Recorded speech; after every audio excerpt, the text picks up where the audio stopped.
with the king and queen of metal podcasts, Bonnie and James Freemouth. Still with White Trash Romeo, and you're watching Band Chat. Hey y'all, this is Bonnie Freemouth. You guys know me. I'm the lead singer for Innocent Sworn, and I'm also your rockin' hostess for Band Chat. Today, guys, we've got one hell of a show for you. I am so excited about this. We've got Mindy from Dying Oath. Everybody, yeah, for one time. How's it going? It's going well, actually. It's going really well, and I'm so stoked to be here with you. I appreciate it. Yes, as soon as I actually saw one of your videos, I was like, "Oh my God!" My heart stopped, my face melted. I was like, we've got to talk about this." So, for everyone who is not familiar, please tell them who you are, what you do, your band, and how long you guys have been together. Okay, so I am, of course, 1/4 right now. We're looking for a 5th of Dying Oath. We're a metalcore band from Virginia. We've been together about 7 years at this point, so we've been through a whole lot of stuff. But we're starting a new chapter this year, and I'm super excited about it. I also do some solo work and collabs and all the things, and I also work for a radio station. Wow, you got like a really cool rock and roll lifestyle. I love this. I'm really shocked right now to hear your voice. I'm going to play some excerpts right here.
Of her in one of her last videos, dude, her voice is insane.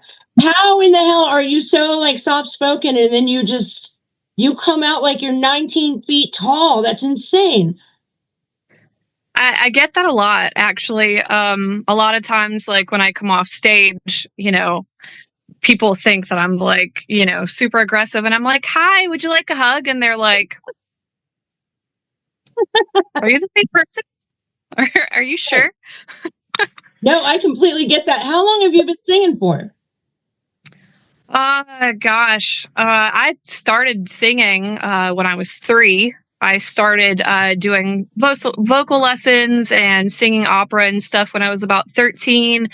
Started my first band when I was 14, so I've been playing shows for about 25 years now, believe it or not. Yeah, it's been a wild ride. I just started screaming, I think, about 8 years ago. Wow.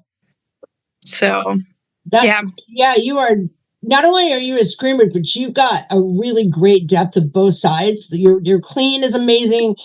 Your total fry is insane. And then you do this like demonic thing that I'm like, fuck, I need to learn how I need to learn how to do that. So I appreciate that. You are you were also female fronted. And so how did you wind up meeting your male counterparts? Well, crazy story. I was in like 3 other bands at one point, and I actually had known Josh, who's no longer in the band with us, but he was my partner for the last 7 years. And we had known each other since we were like 14 years old, and we'd hung out together, we'd partied together, all the things, but we had just never done music together, which was kind of crazy. And they were looking for a vocalist. They had a male vocalist at the time, but he couldn't scream. So they wanted somebody that could scream. They auditioned a bunch of people, and thank God they decided that they were going to go with me. So that's kind of how it all started. And then after a couple of years of having dual vocalists. We just got tired of trying to find the right fit. So they were like, well, why don't you just do both parts? And it was really hard at first because, I mean, honestly, like most of our music was written for two vocalists. So I had to find a way to do both parts and it be seamless. So that's kind of when I started learning to go from like my cleans into screams so that I could do both parts. And it was kind of chaotic, but I've been doing both parts now for a couple of years. And so I've since started writing for just one vocalist, but the rest of the band, everybody kind of knew everybody in a roundabout sort of way. My bassist, when we first started out, was actually my roommate. I brought him in because they didn't have a bassist. The other male vocalist was one of my friends that we all lived in kind of the same town. And the other guitarist used to be the drummer originally for the band that was best friends with Josh, my counterpart. So it was just a bunch of friends. Like we just wanted to hang out, do some music, and drink some beers on the weekend. We had no idea what we were in for. We played our first show, and it just kind of took off from there. Our first year, we were playing like huge festivals, and like just all these crazy things were happening to us. And to be quite honest, I still haven't caught up since. Like it's been such a whirlwind over the past few years that we haven't been able to take a break. So, wow, I'm absolute parallel lives. Absolute parallel lives. We started out with two lead singers as well. What was supposed to be like a more of a background singer became like another singer in the band, and then trying to make that work between us. Just that whole dynamic. And then, when she departed the band, here I am stuck with having to do like both pieces, and I'm okay, you know what I mean? But when it comes to super clean singing, it was something that I really didn't have a lot of experience, especially at her tones. It was so hard for me at first. And now I'm really, really used to that. The problem was the songs were really written with like one singer in mind instead of two. So trying to divide that was hell. And then same first show, hit the ground running. And the next thing I know, I'm like, holy shit. How are you? Yeah. You guys are all over the place right now. I see you everywhere online. So clearly your popularity is starting to, really, really take hold. You're starting to, first of all, what's it like, starting out in Virginia and now, you're sitting in my green room in Washington State? Well, it's kind of crazy because, like I said, we had no idea that any of this was going to take off. I mean, we live in a town where there isn't even a music venue. There aren't any bars. Like, if you want to drink, you go to Applebee's. Like, there's nothing here but cow fields and Starbucks. So, we had no idea. We were playing like little community center shows that we put together ourselves that, we didn't think that we're going to catch on. And then other bands started inviting us out to shows, and it just kind of took off from there. And then once we played Blue Ridge Rock Fest, it was like this huge whirlwind of like you said, like our popularity just kind of like tripled in the first year. And we had no idea. I mean, I'd been in bands before and done some really cool things, but it was nothing on the scale of that. Like our first festival show, we played for thousands of people, and we're like, okay, this might really be something serious. So we really started getting serious about our writing and, what we were doing. And I mean, we still wanted to have fun, of course, but it kind of took on to this thing. It's like so much bigger than just the band. And we started getting this crazy like fan base that have stuck with us from like the beginning. And they always have our back through everything. Like last year, we won a battle of the bands for Louder Than Life out of like almost 600 bands in the United States and around the world. And it was just like this voting contest online, and how we won. I never would have imagined. Like, we just thought, oh, we'll just give it a shot, see what happens. And then we ended up winning, and we're like, our fan base is just so insane in the best ways, and how we ended up with so many of them. I'm just thankful every day that we have opportunities to be able to do some of these things because, like you said, we're just a small town in Virginia. And so we never could have imagined any of the things that we've been able to do in the past couple of years, but super grateful for it for sure. Yeah, I mean, when I first saw you guys, I think it was some time ago. I don't know that you had the videos that you have out now. And so what I think you did was, it looks like you kind of understood your assignment after that and decided to pick it up a bunch. And you really, really have just an amazing product out there. I love your videos. They're so dark and just really fucking, kind of dark academic. How did your popularity kind of feed into your need to do videos and more?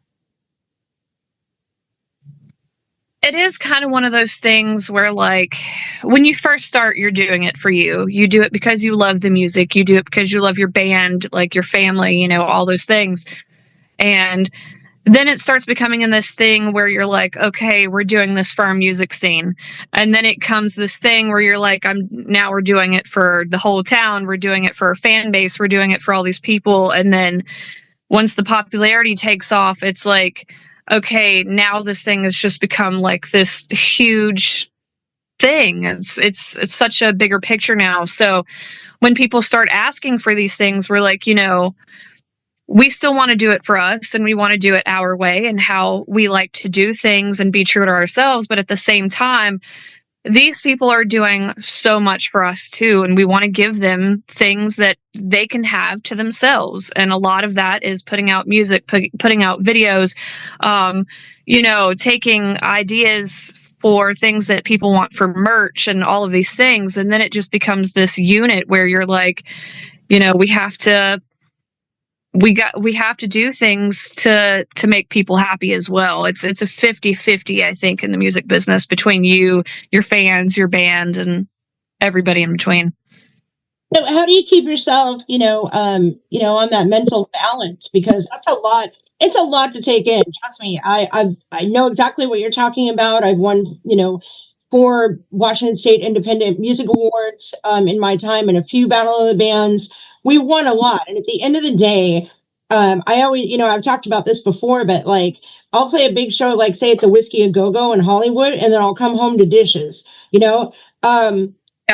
Having that fan base, having to continuously feed the machine, to keep everything running, it's a lot. How do you balance everything and keep yourself, mentally healthy? It is very hard. I'll say that. I think lots of years of doing this have helped a lot because, when I was first starting out, it was a lot harder, especially around here, women weren't even accepted in the music business. And as popularity within that grew and it became more accepted, then it became super popular. Like female fronted bands became this huge entity around the world. And then when that started taking off, it just became this thing. And you have to have thick skin. You have to have, I think my therapists really are my closest friends because they know what I'm juggling, what I'm going through. A lot of them have been with me since day one. So, it helps to have people that are on the same page that want to help you succeed, that want to help you get there. And it is hard. I mean, I'm the band manager as well as the booking agent, as well as the merch person, as well as the accountant. I do literally everything for the band, minus the things behind the scenes. The guys take care of the music and the lights and all of the stuff when it comes to the writing and all of that. But I don't know. It's been very hard. It has. But I think if you love it enough, then you'll do it at all costs. I'm just a regular person. So I do have, 35 different jobs that I have within the band. But as I said, I work at a radio station all day. I have a 5-year-old child. I, have a relationship. I have normal things like dishes and groceries and, all these things. So you really have to prioritize your time and know what's the most important and kind of put those things down. I have a calendar that is absolutely full of things all hours of the day that I have to pencil in. So, it's super helpful to have people that are on your side, that are on your team. The band is constantly reminding me of things that need to get done. My partner is always telling me, hey, you need to be at this point at this time. My coworkers are super supportive, and they're constantly trying to do things to help me. So it takes a whole team, even though, I'm the one that's fronting all of these things. I've been super blessed with a good team of people and great fans. A lot of our work gets done through our fan base too. We have people that have not only been supportive, but if we need something, they're always there to lend a hand.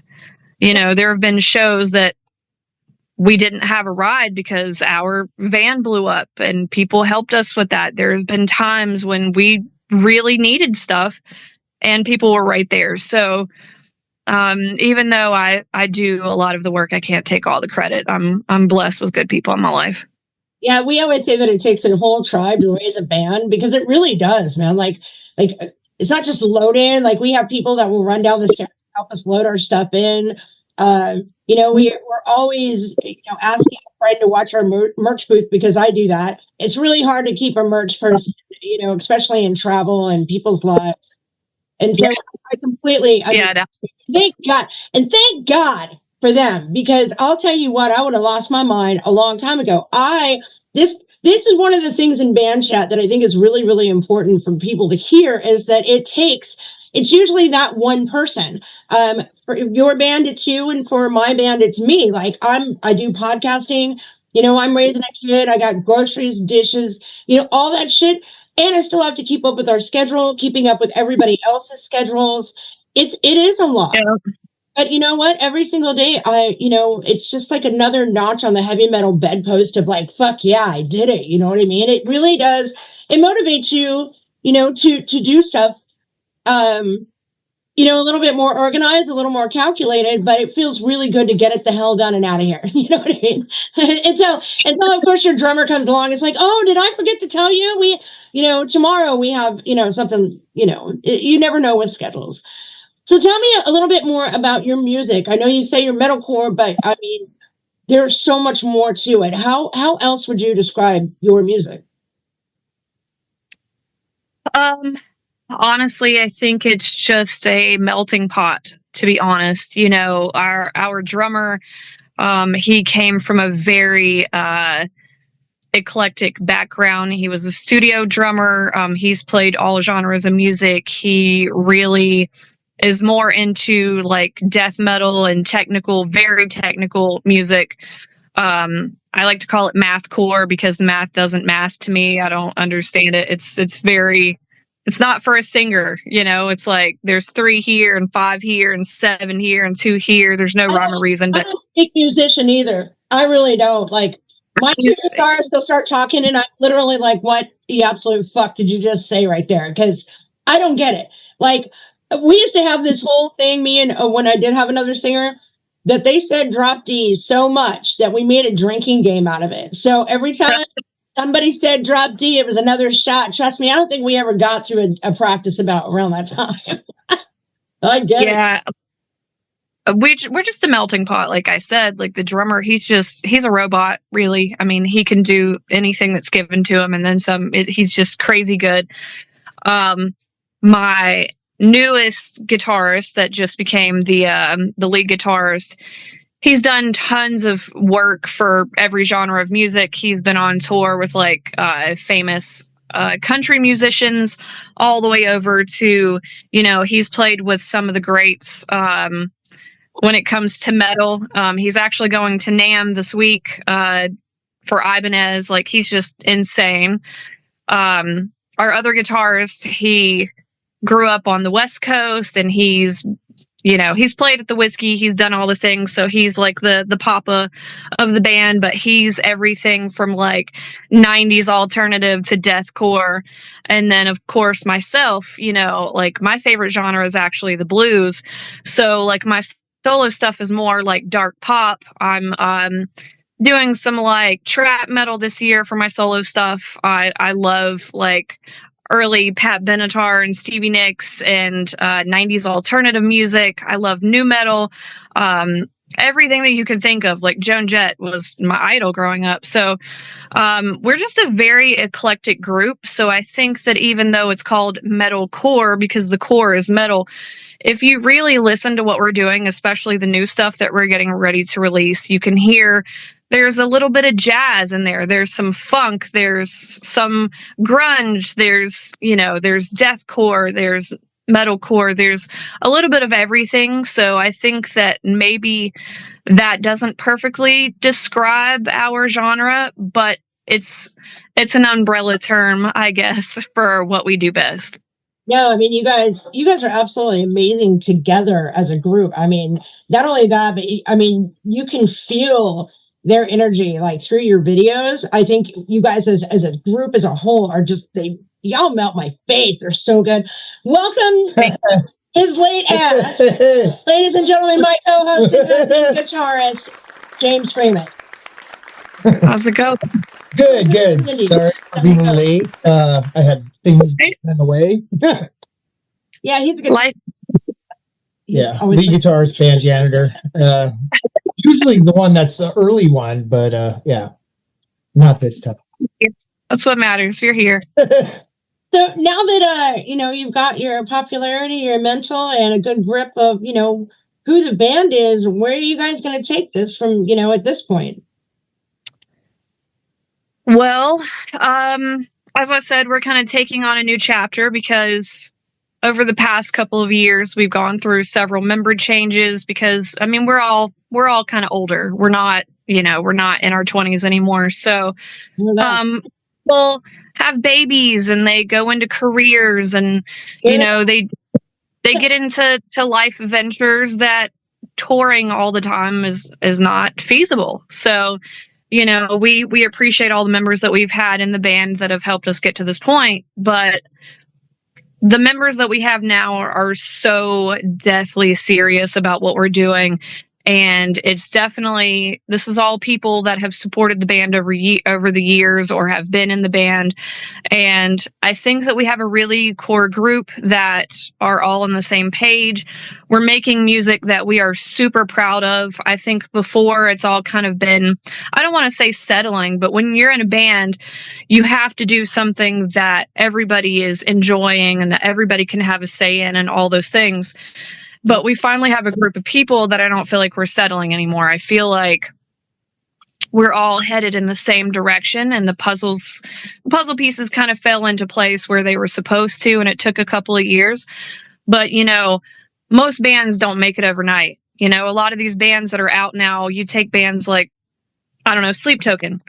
They were a band for 10 plus years before they took off. And, I think that we're finally getting to a point where all of our hard work is finally paying off. All of our wisdom is finally coming into play. And all of these things that we've done have finally gotten us to this level to where we're not just on a plateau anymore. We've actually reached a higher level, I think, mentally and professionally. So I think this next year, especially with the music that we're about to release, is going to be next level. It's going to be otherworldly for us, I think. And, whether or not we get famous or any of those things, that's never been our goal, really.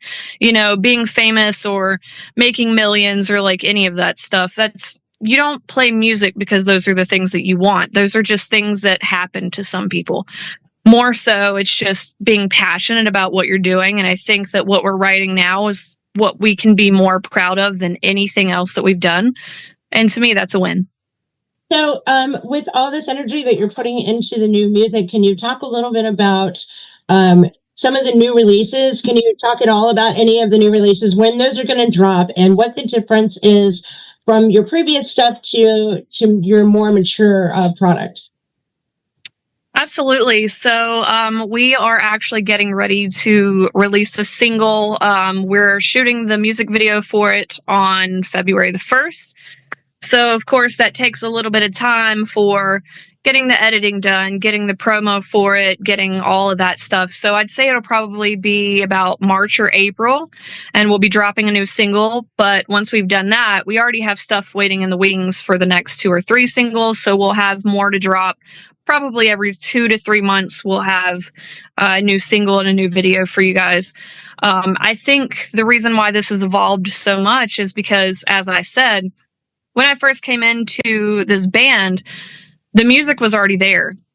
The guitar player and, some of the other members at the time had written this music. They just had no vocals. So I got to write vocals to this music, and I really loved it. It just had this feeling to me that kind of I could translate it, and it was so euphoric. It brought me back to like 2000s metalcore when I was in high school and all the things that I grew up with that I loved. So it just had this really euphoric feeling, like I said. And I think that we've all matured as adults. We've all matured professionally. And we've gotten through all of those songs over the years that were kind of waiting in the wings. So all of this that we're making now is super fresh. It's, milestones of where we've been and where we're headed. And it definitely is way more mature, I think. It doesn't sound like 2000s metalcore anymore. It sounds modern and updated, but it still has that euphoric feeling to it. So you're still going to get your old school Dying Oath, but now you're going to get something so much more added to that. And I think that's what people are really going to enjoy about it. So along the way of 2026, now that you're dropping videos and new releases, are you guys starting your booking process? Are you already booked for the summer? What are you guys doing this year? We said that we were not going to book a lot this year because we were going to work on music. That we got a lot of the music done because we were so stoked that it just kind of fell into place. We were already booked for 15 shows. We just got offered an additional 27-date tour. Not sure how that's going to work out because, of course, our leaders have to look over all the paperwork, and that just happened like a couple of weeks ago. So we're going to have to look over to that and see how that's going to pan out. Hopefully it does pan out because it seems like a really great opportunity for us. So we may be booked up the rest of the year.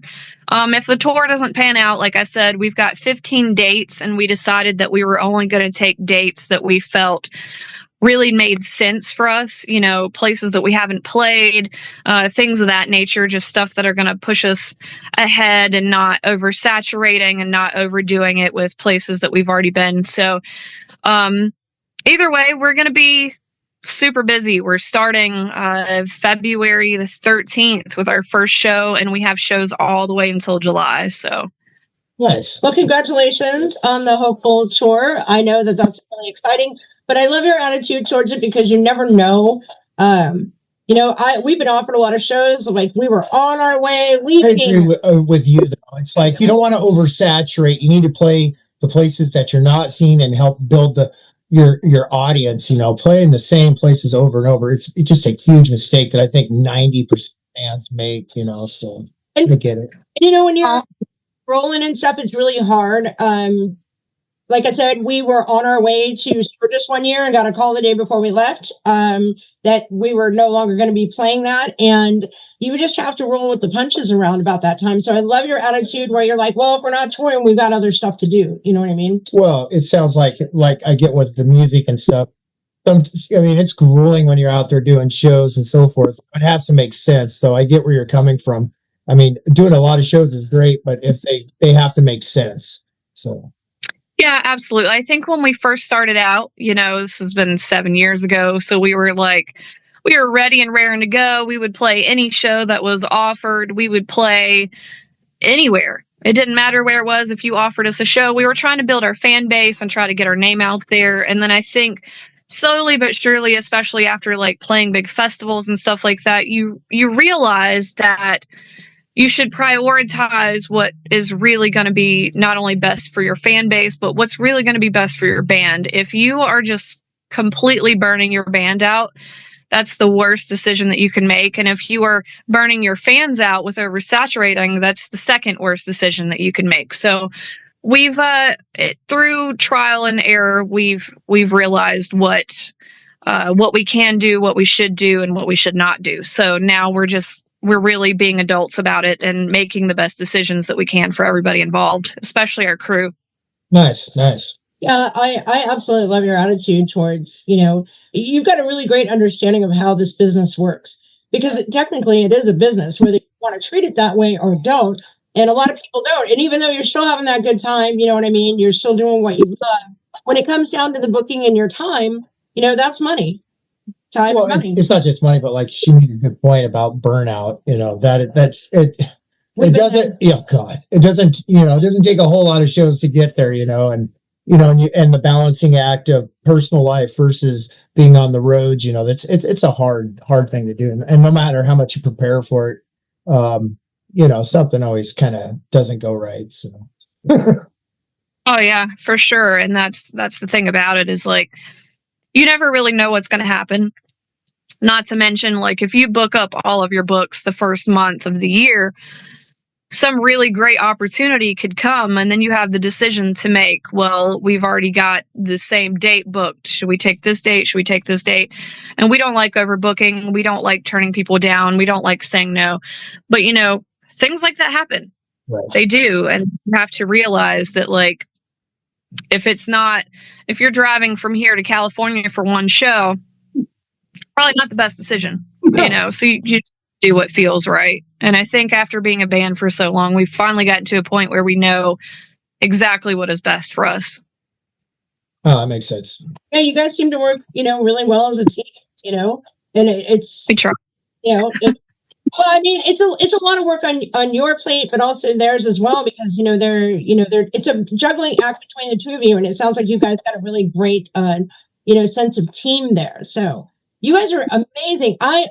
When are you ever going to make it to the Pacific Northwest area? They've been out here. Yeah, we've been out there a couple of times. I think that the plan, if this tour does go through, is we will be out that direction. So hopefully this year, if the tour pans out. Well, I am going to reserve the right to bring you back when you drop your single, and if you do a tour announcement, I would love to be the first to bring that to everybody. And speaking of bringing it to everybody, why don't you tell everybody where we can find your music, what social media is that you're on, and anything that you would like to help drive some traffic over your way. You can find us on every social media possible. If it exists, we're probably there. We have a link tree, which helps put all of those links into one thing, but it's a link tree /Dying Oath.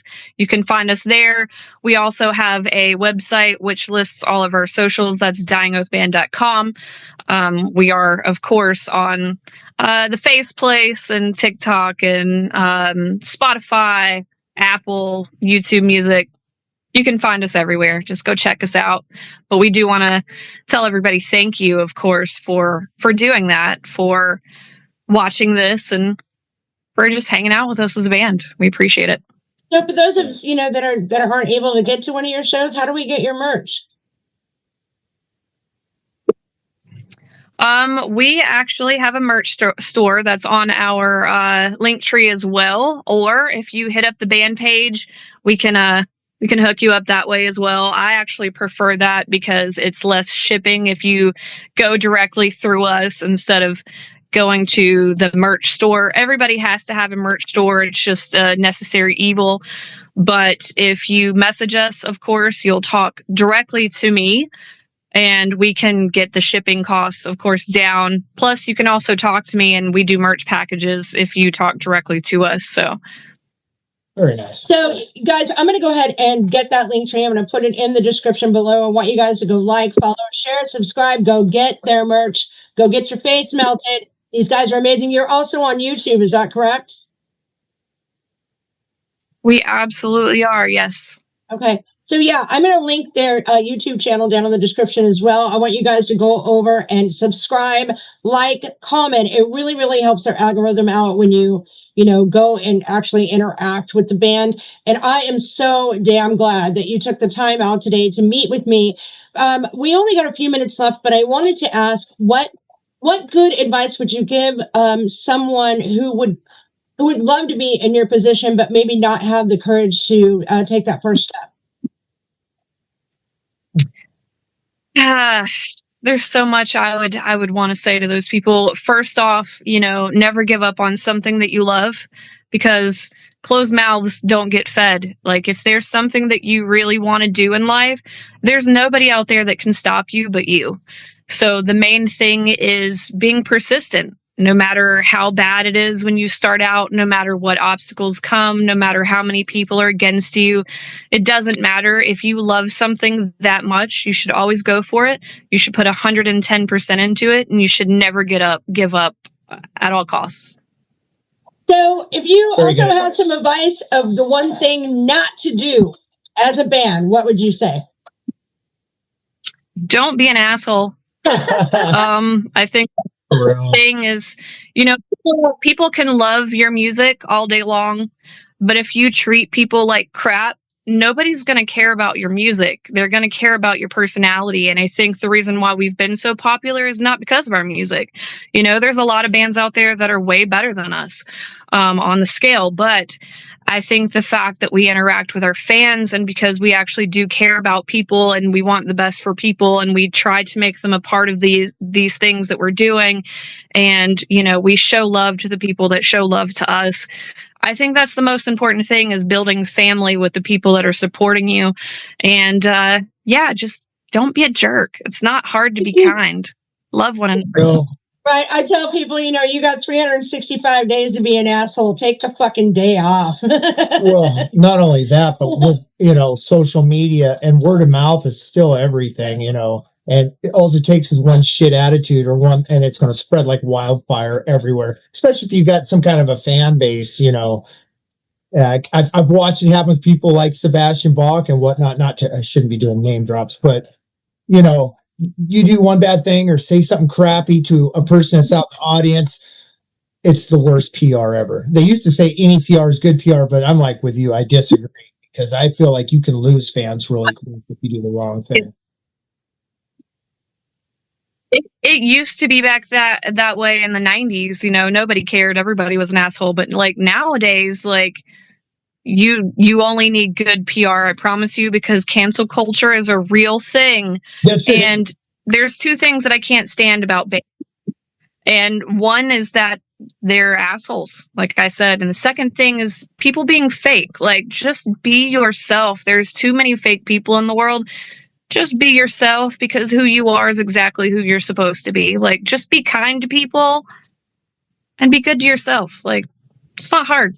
Yeah, and don't forget this cancel culture bullshit that I absolutely cannot stand. It literally infuriates me.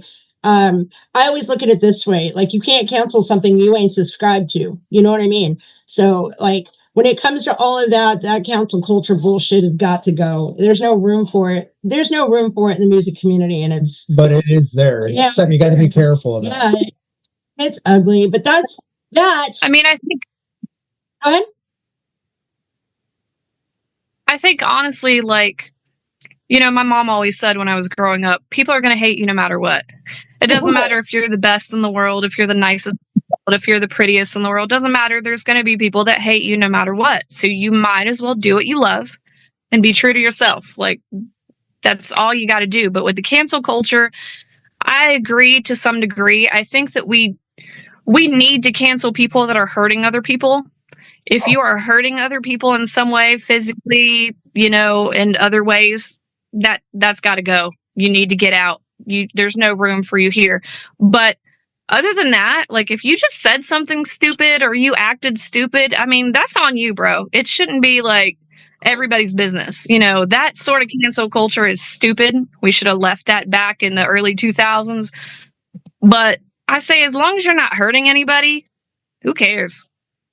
Yeah, I agree, man. Thank you so much for taking the time to sit down with me and us today. I want to tell you that we're a huge fan. We would absolutely kill to play a show with you. And again, I would love to invite you back. When you do drop some stuff here in the future, and also just for an update, just to see how you guys are doing, maybe toward the end of the year. I want to wish you all the best of luck. I'm hoping for that tour for you. And thank you again. We'll see you next week.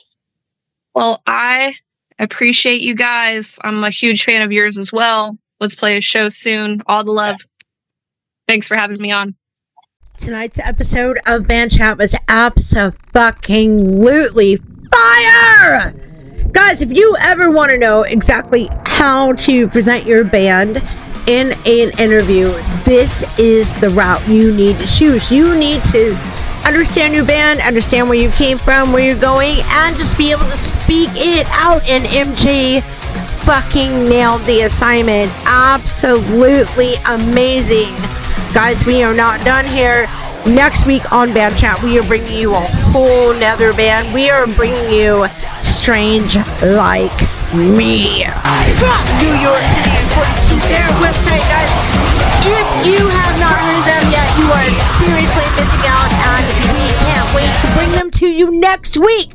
So, until then, guys, keep those horns up high, put that volume at 13, and we will see you, or you will hear me, next week. Good night!